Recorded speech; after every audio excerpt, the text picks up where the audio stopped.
Coming up on Network Africa. EndSARS protest in Nigeria continues to gather momentum as social media giant Twitter launches an emoji in support of the movement. Opposition candidates in Cote d'Ivoire announced plans to boycott the presidential elections.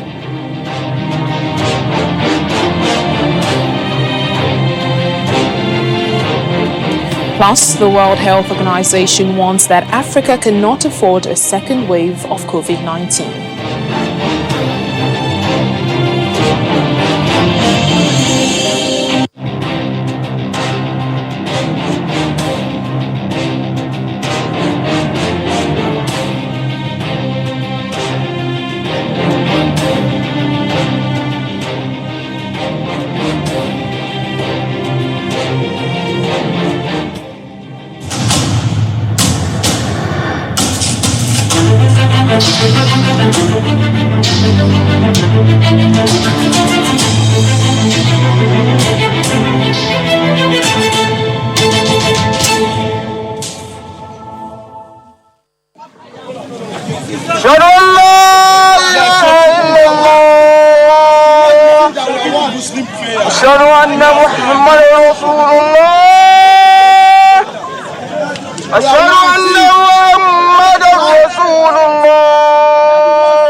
Nigerian youths have resumed their agitations for the 10th day across the country for an end to police brutality.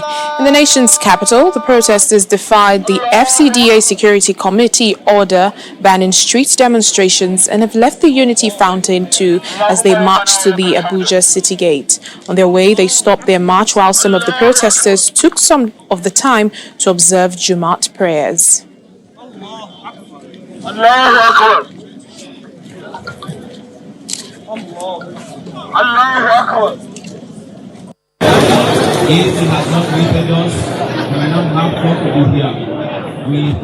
Or here in the nation's commercial capital, Lagos, some of the protesters have also gathered at the House of Assembly Drive at Lausa as they continue their agitations.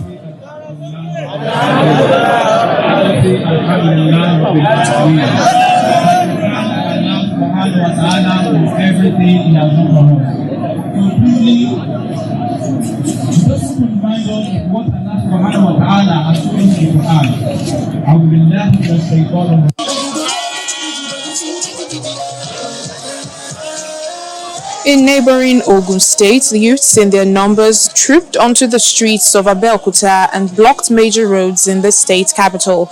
The situation forced many residents to trek long distances to their destinations, with movement in and out of the state capital difficult for the road users. The development caused gridlock at the popular Cote market and the presidential boulevard leading to the governor's office. We are vision of tomorrow. We are youth.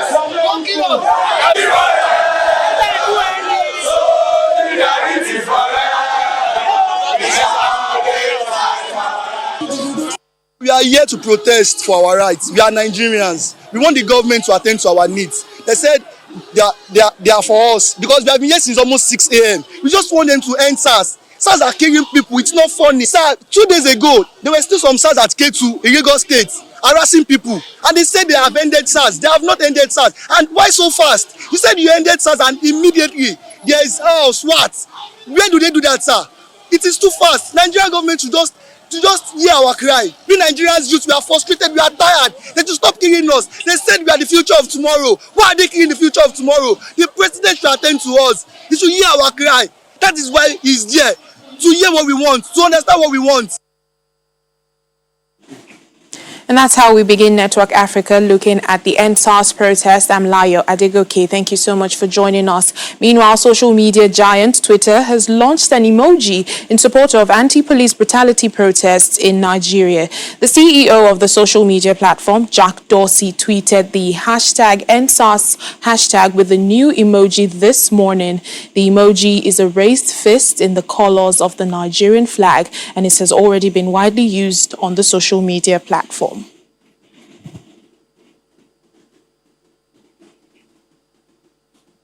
Well, let's get more on this from a youth enthusiast and a performance coach, Abiola Salami. Thank you so much for speaking to us on Network Africa. Thank you for having me, Lyle. Tell us, what do you make of the ongoing protests despite all overtures from the federal government?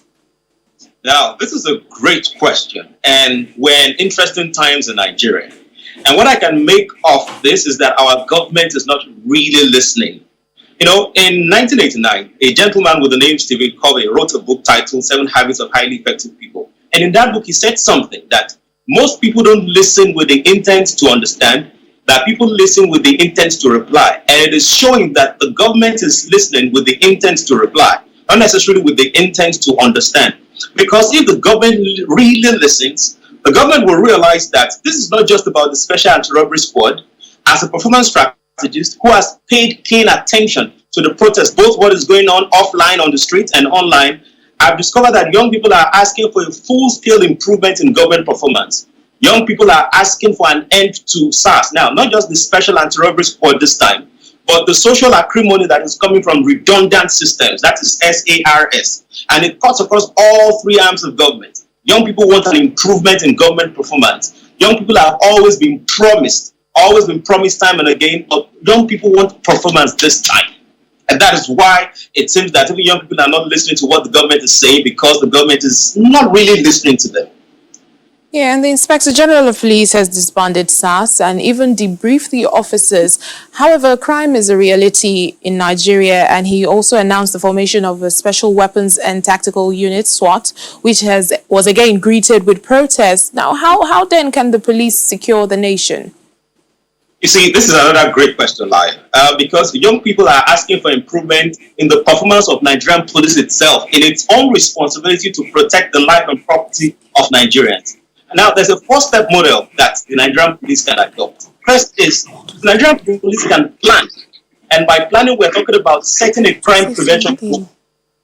And while Nigerian police is setting this crime prevention goal, it's important not just to set the goal internally, but to set the goal and communicate to the public, to let everybody know what it intends to do. That's the first step. The second step is to act, which is what you have promised to do based on your plan, that you ensure your officers are doing their jobs, and your officers are trained and they are retrained to do their job. And this should also be communicated to the public. It should not just be told to the public. The public should feel it, that the police is doing something constructive. The public should see it as well, that the police is doing something constructive. The third step is monitoring, which is that the Nigerian police should engage on ongoing checking, coaching, and improvement of the different arms of the NPF, so that the public can see, and the public should also be involved in this monitoring. And finally, part of the 4-step model is a review, consistent review, so that the Nigerian police force should conduct periodic appraisals and also include the government, include the public in this rating, such that both the Nigerian police and the people are working together to ensure crime prevention. It is not just about giving names. It's not just about starting another SWAT or whatever else that can be called. It's about following this 4-step performance model and engaging with the public to see that work is being done, that the lives of people are being protected, properties are being protected, and no policeman is bullying any citizen. Oh, just before I let you go, Mr. Salami, a lot of people are comparing these protests with the Arab Spring. Sadly, a large number of countries involved in the Arab Spring are still in chaos. How do we prevent that from happening here in Nigeria? Now, Lyle, this is a visionary question, because if you want to drive improved performance for African governments, we should not only focus on the appearance of leadership, we should look at the spirit of the leadership. Now, the Arab Spring, the reason some of those countries are still maybe even worse off, is because the leaders, they said that they didn't want dictatorship. And you realize that the guy that was someone who was a military man just pulled his uniform and started wearing civilian wear.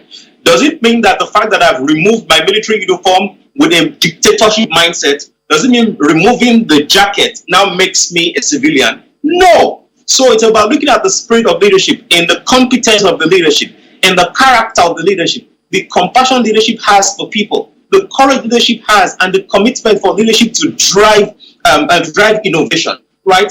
There's a video going on social media about some interview with someone in Dubai. And the person was saying that, hey, in Dubai we have nothing, but we have great leadership.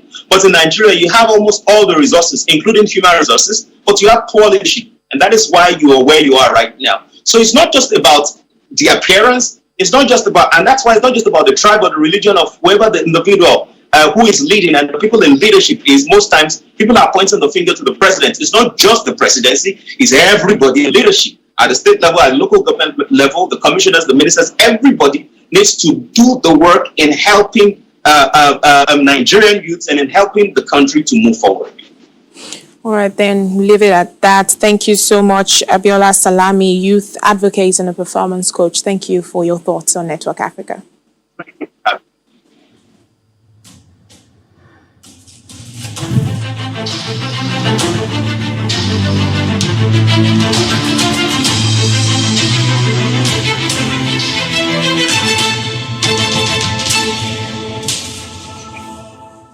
Well, in neighboring Ghana, Nigerian traders have been protesting in the country at the Nigerian High Commission. Hundreds of them massed up at the premises of the Nigerian High Commission in protest of what they call inhumane treatment meted out to them by the Ghanaian government. According to the traders, some of whose shops have been closed since December 2019, they want to be evacuated to Nigeria if Ghanaian authorities fail to open their shops, with the President of the Nigerian Union of Traders Association calling on the High Commission to come to their aid. Local authorities have on multiple occasions moved in to shut down operations of businesses which they believed were flouting the Ghanaian Investment Promotion Center GIPC directive. We move on to politics now. In Cote d'Ivoire, the two main challengers to President Alassane Ouattara have announced plans to boycott the October 31st presidential election. They are also calling on their supporters to prevent the vote from going forward.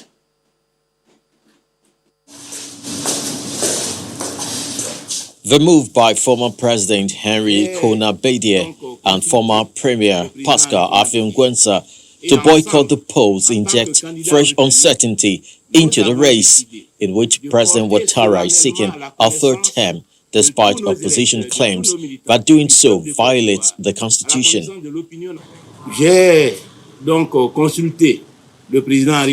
I consulted with President Henry Konan-Bédié, and together, as candidates, we decided to solemnly make aware our electorate, our supporters, the people of Ivory Coast, and the international community that the current electoral process does not concern us. We are not involved with this electoral process. It is illegal because it does not comply with international norms. Our militants and the Ivorian voters should not participate in the distribution of the electoral cards or in the election campaign.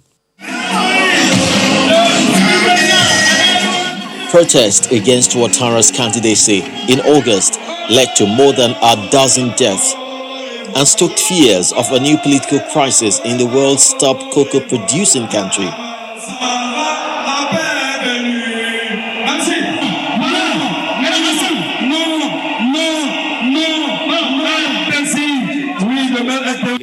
Mr. Affi, who was premier in 2000 to 2003, called on opposition supporters to prevent the holding of all operations connected to the election and applied a call for boycott by all legal means at their disposal.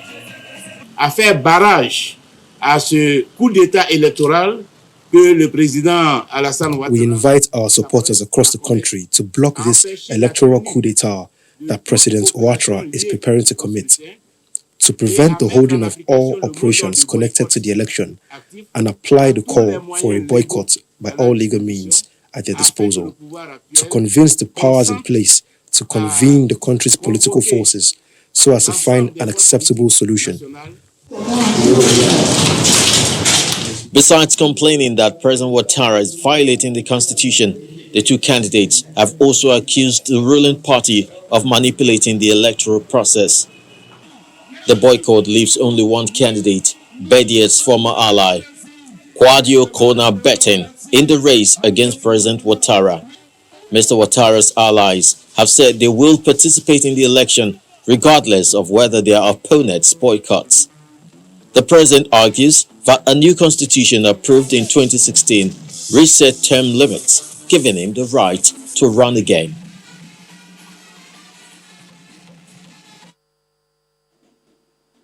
Still ahead on Network Africa.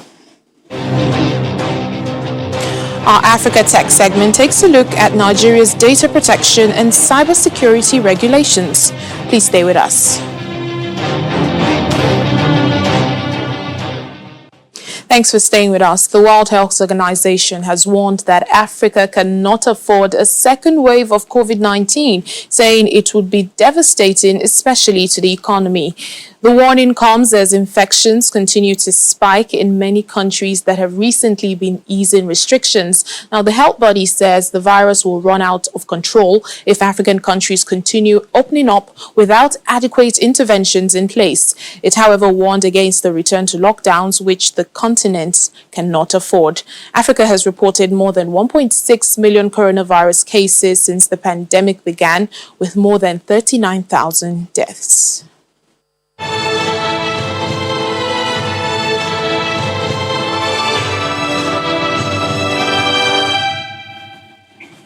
South African black protesters, led by the Economic Freedom Fighters (EFF) party, have marched towards the magistrate court in the central town of Senekal ahead of a white farmer's mother trial. The killing of Bernard Horner, a white man whose body was found tied to a pole at his farm in Free State Province, sparked riots at the start of this month and prompted President Cyril Ramaphosa to make a statement urging South Africans to resist attempts to reignite racial tensions. Tensions have been heightened by a government plan to expropriate white-owned land without compensation as part of an effort to redress economic inequalities.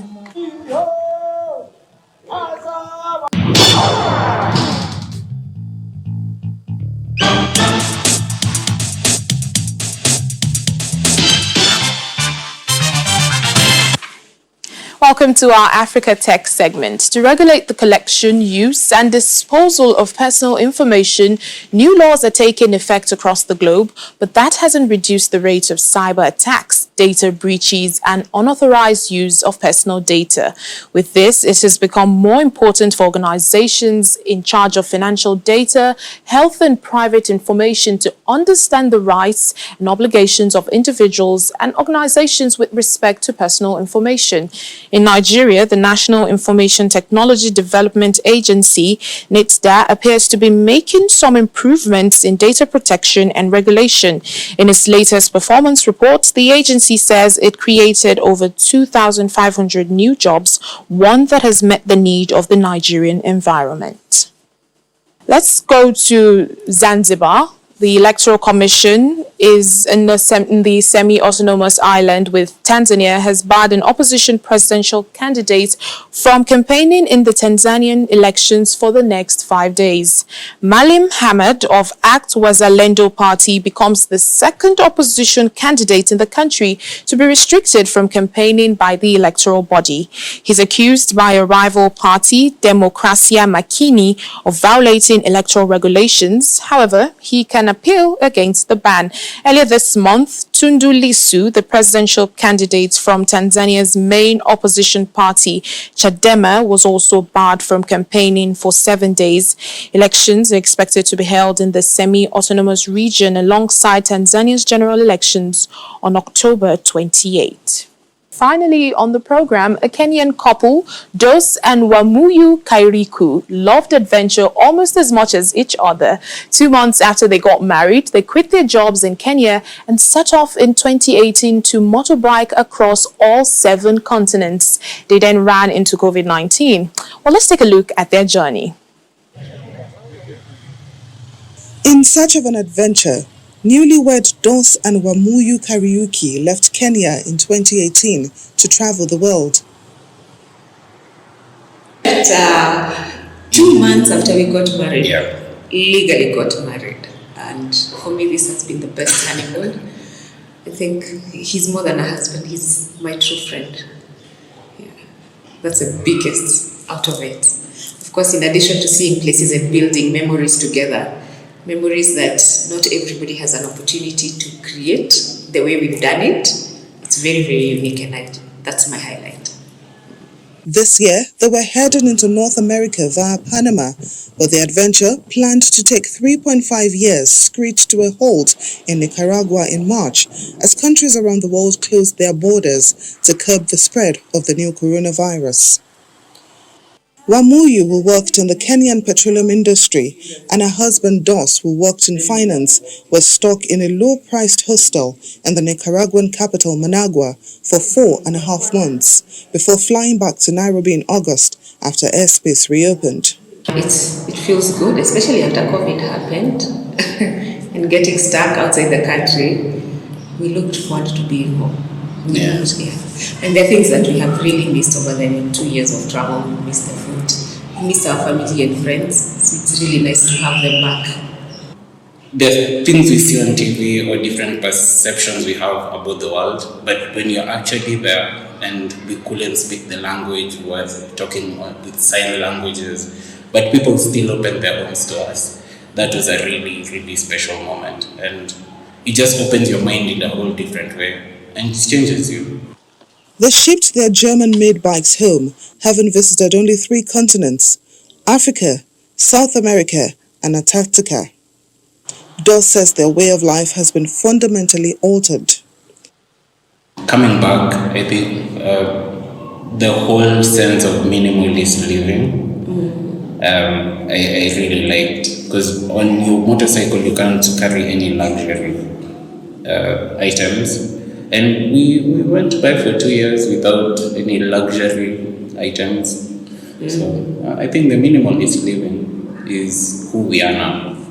Among their best memories are the frigid beauty of the Antarctica and the warmth of Colombians despite the nation's violent past. When the world opens up again, they hope to resume their trip and to have inspired others on the continent. Traveling the world is indeed an adventure. That's it on the program for today and for the week. Thank you for watching. I'm Layo Adegoke. Have a great weekend.